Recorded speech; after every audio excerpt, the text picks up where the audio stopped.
Halo, Assalamualaikum. Selamat datang dalam channel pembelajaran kita terkait dengan materi OSN maupun juga informasi-informasi menarik dalam channel kita ini.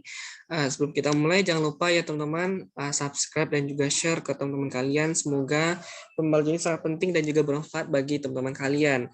Dan kita kemarin sudah selesai membahas ekonomika mikro, dan pada kesempatan kali ini kita coba beralih. Kalau kita sudah selesai mikro, maka kita mencoba beralih di pembelajaran mengenai topik-topik menarik terkait dengan ekonomi makro. Atau kalau kita bahas ekonomi mikro itu mempelajari individu, entitas ekonomi yang lebih kecil. Kalau ekonomi makro kita belajar sebuah entitas yang lebih luas lagi, itu bahkan kita belajar mengenai masyarakat, kenegaraan dan sebagainya. Jadi ekonomika makro itu cakupannya lebih agregat, lebih luas. Nah, kita akan coba mempelajari ini dengan pembahasan yang bisa dipahami dengan baik oleh teman-teman. Jadi, kalau ekonomi makro, kita mulai beralih dengan mempelajari sebuah materi menarik yang terkait dengan pendapatan nasional atau kita sebut sebagai national income. Nanti kita akan bagi pada dua sesi. Sesi pertama kita bahas terkait dengan umum, terkait dengan apa itu pendapatan nasional, soal-soal OSN yang berhubungan dengan pendapatan nasional, dan juga kita akan bahas terkait dengan materi berikutnya terkait dengan indeks Gini, mengukur sebuah ketimpangan pendapatan di masyarakat. Nah, kita coba tampilkan ke teman-teman terlebih dahulu. Nah, kemudian kita contohkan langsung ke dalam bentuk soal yang bisa kalian lihat di layar kalian masing-masing. Pada soal ini kita bisa melihat bahwasanya terdapat data mengenai pendapatan Indonesia tahun 2020 misalkan ya. Nah, di sini kita lihat ada pendapatan WNI atau warga negara Indonesia di Indonesia sebesar 100 triliun rupiah. Kemudian pendapatan WNA di Indonesia ini asing ya, asing, warga negara asing yang berada di Indonesia sebesar 120 triliun. Pendapatan WNI di luar negeri artinya adalah bahwasanya kita punya TKI misalkan contohnya, atau kita punya warga negara kita yang bekerja di luar negeri sekitar 50 triliun rupiah. Kemudian ada namanya depresiasi, ini adalah bahasa lainnya penyusutan sebesar 20 triliun rupiah. Nah, yang ditanyakan berapa sih nilai PDB atau kita sebut sebagai produk domestik bruto negara Indonesia tahun 2020. A, B, C, D, atau E. Nah, sebelum itu kita lihat dulu soalnya seperti ini. Silakan kalian kerjakan sambil kita membahas di pembahasan selanjutnya. Nah, kalau misalkan kita lihat teman-teman untuk soal seperti ini, kita bisa lihat bahwasanya konsep PDB atau produk domestik bruto itu merupakan salah satu metode dalam mengukur pendapatan nasional. Dengan tadi kita bisa menghitung dari keseluruhan produk barang dan jasa yang diproduksi atau yang dihasilkan oleh masyarakat. Itu kita katakan PDB. Bedanya adalah kalau PDB ada istilah PDB dengan PNB ya. Nah, nanti kita akan jelaskan perbedaannya. Kalau PDB dulu itu dia tidak memperhatikan aspek kewarganegaraan. Sebentar. Kalau misalkan PDB itu dia tidak memperhatikan aspek terkait dengan kewarganegaraan. Nah, jadi kalau misalkan apakah kalian warga negara asing atau warga negara Indonesia, asalkan kalian tinggal berdomisili di sebuah negara, sebuah wilayah NKRI, nah itulah kalian tetap dihitung berapa pendapatan kalian. Contohnya langsung kita terapkan kalau rumus PDB itu berapa sih pendapatan warga negara kita yang berada di Indonesia plus pendapatan WNA asing nih yang bekerja di Indonesia. Udah itu aja. Artinya berapa semua orang yang hidup yang tinggal dari Sabang sampai Merauke itu kita hitung, baik orang negara Indonesia maupun warga negara asing yang masih domisili di Indonesia. Nah, bedanya adalah kalau PDB kita tidak menghitung pendapatan WNI kita luar negeri, karena dia tinggal di negara lain. Misalkan tinggal di Malaysia, atau Arab Saudi, atau negara lain. Itu kita nggak hitung. Yang kita hitunglah yang tinggal berdomisili di sebuah wilayah. Itu kita katakan nilai PDB. Nah, sedangkan PNB atau kita sebut sebagai produk nasional bruto, namanya nasional, tadi domestik. Nah, bedanya adalah domestik wilayah, ini nasional berarti kita memperhatikan aspek kewarganegaraannya. Jadi kita lihat aspek kewarganegaraan yang sama. Maka kita lihat PNB, produk nasional bruto, kita hitung pendapatan WNI yang ada di dalam negeri dikurangi pendapatan asing yang tinggal di dalam negeri kita gitu ya, yang tinggal di Indonesia. Kita nggak lihat ini ya, tapi kita lihat adalah warga negaranya. Berarti kita kurangi pendapatan asing yang tinggal di Indonesia, tambah pendapatan kita warga negara Indonesia yang bekerja di luar negeri. Nah, jadi ini memperhatikan aspek kewarganegaraannya. Jadi pendapatan Indonesia dalam negeri plus dikurangi dengan pendapatan asing dalam negeri ditambah dengan pendapatan warga Indonesia yang bekerja di luar negeri. Nah, itu disebut sebagai pendapatan domestik, pendapatan nasional bruto. Terus jawabannya gimana, Kak? Kita back lagi ke soal. Jadi kalau misalnya kita lihat nilainya lah PDB, berarti berapa sih nilai WNI kita ya?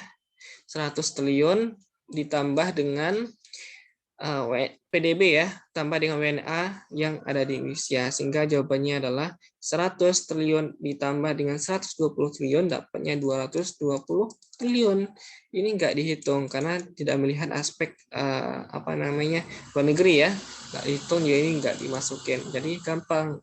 Jawabannya adalah C 220 triliun seperti itu, teman-teman. Kita lanjut di soal berikutnya. Nah, nomor 2 terkait dengan indeks Gini atau kita sebut sebagai kurva Lorenz nantinya mengukur tingkat ketimpangan pendapatan. Nah, distribusi pendapatan yang merata sempurna ditunjukkan oleh A, pendapatan per kapita yang tinggi, kurva Phillips yang vertikal, C, indeks Gini sebesar 1, D, kurva Lorenz yang berimpit dengan garis diagonal, terakhir kurva distribusi pendapatan yang horizontal. Ini soal KSNP, soal SP tahun 2017 kemarin. Nah, kita bisa melihat sebuah solusi ini. Ini kita katakan namanya adalah kurva Lorenz, teman-teman. Ini kita sebut sebagai kurva Lorenz, yaitu kurva mengukur terkait dengan ketimpangan distribusi pendapatan di sebuah masyarakat. Jadi dalam hal ini, untuk sumbu vertikalnya, ini persentase pendapatan, sedangkan ini sumbu horizontalnya adalah persentase jumlah penduduk. Nah, ini yang kita katakan tadi, ini garis diagonal. Nah, semakin dia melebar, seperti ini misalkan, maka ini semakin timpang dia, semakin menjauhi sumbu diagonal ini, maka dia semakin timpang. Artinya adalah nilai koefisiennya nanti berkisar 0 sampai 1 yang semakin mendekati 1. Jadi kurva Lorenz adalah kurva yang mengukur tingkat ketimpangan pendapatan masyarakat. Nah, kalau ada namanya satuan unit dalam kurva Lorenz ini kita sebut sebagai koefisien Gini. Cara menghitungnya adalah luas bidang C, misalkan ini ya, O, B, ini O, B, C gitu ya. Luas kecil ini yang diarsir dibagi dengan luas segitiga O, B, D gitu misalkan, atau ODB. Jadi luas yang diarsir dibagi dengan jumlah luas segitiga siku-siku ya. Nah, itu bisa kita lihat nantinya. Nanti koefisien Gini ini berkisar dari 0 hingga 1. Semakin mendekati angka 1, maka dia bentuknya seperti ini, semakin melebar, semakin timpang dia. Ini semakin timpang. Jadi masyarakat yang miskin dengan masyarakat kaya itu sangat amat jauh gapnya. Ini kita katakan semakin timpang dia. Sedangkan kalau semakin mendekati 0, maka dia semakin mendekati garis diagonal ini, semakin merata dia, atau semakin tidak timpang ya, semakin merata distribusi pendapatannya. Nah, jadi dalam hal ini kita lihat, kalau kita hapus lagi, kalau soalnya seperti ini, nah maka kita katakan dia semakin mendekati angka 0 ya, karena semakin mendekati diagonal, bahkan semakin berimpit dia mungkin semakin merata ya, cuma kita temukan dalam dunia nyata.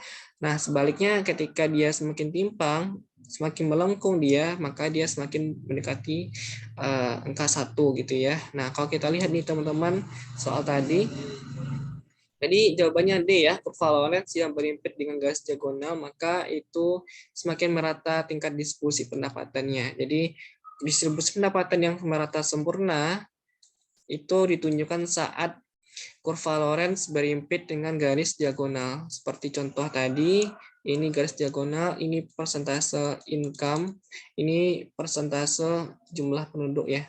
Kita lihat dulu di soalnya, biar kita nggak salah. Ya, ini pendapatan, ini jumlah penduduk. Nah, kita back lagi. Nah, jadi kalau misalkan kita lihat nih teman-teman, ini tadi di garis diagonal, kalau kita lihat Jadi kalau misalkan dia merata sempurna, ini dia semakin mendekati garis diagonalnya. Kita kan dibagi ya, misalkan luas ini kalau dalam ini kita belajar luas juring mungkin ya dalam lingkaran, ini kita bagi dengan luas segitiga. Nanti diketahui misalkan ini panjangnya 10, ini misalkan 15, nah ini 13. Nah, kita bisa mencarinya kalau kita belajar mengenai luas segitiga siku-siku ya, luas alas kali tinggi gitu ya, 10 kali 15 dibagi 2 gitu. Jadi misalkan dapat sekian. Nah, itu kita bagi nih luas juring dibagi dengan luas segitiga, itulah besar mencari indeks Gini-nya. Itu bisa kita lihat di materi kita mengenai bahwasanya kita perlu bahas mengenai terkait dengan indeks Gini ya, teman-teman. Nah, luas bidang C dibagi dengan luas bidang segitiga ODB. Jadi luas kecil ini dibagi dengan luas segitiga ODB. Itu kita katakan koefisien Gini-nya. Mungkin itu yang bisa kita dapat sampaikan. Semoga pembelajaran ini sangat bermanfaat buat teman-teman. Dan jangan lupa terus share, subscribe, dan juga share ke teman-teman kalian agar pembelajaran terkait dengan materi-materi ini bermanfaat buat kalian semuanya. Oke, terima kasih. Tetap pantau terus channel kita agar teman-teman tidak ketinggalan informasi menarik seputar OSN dan informasi lainnya. Sampai jumpa di lain kesempatan. Assalamualaikum warahmatullahi wabarakatuh.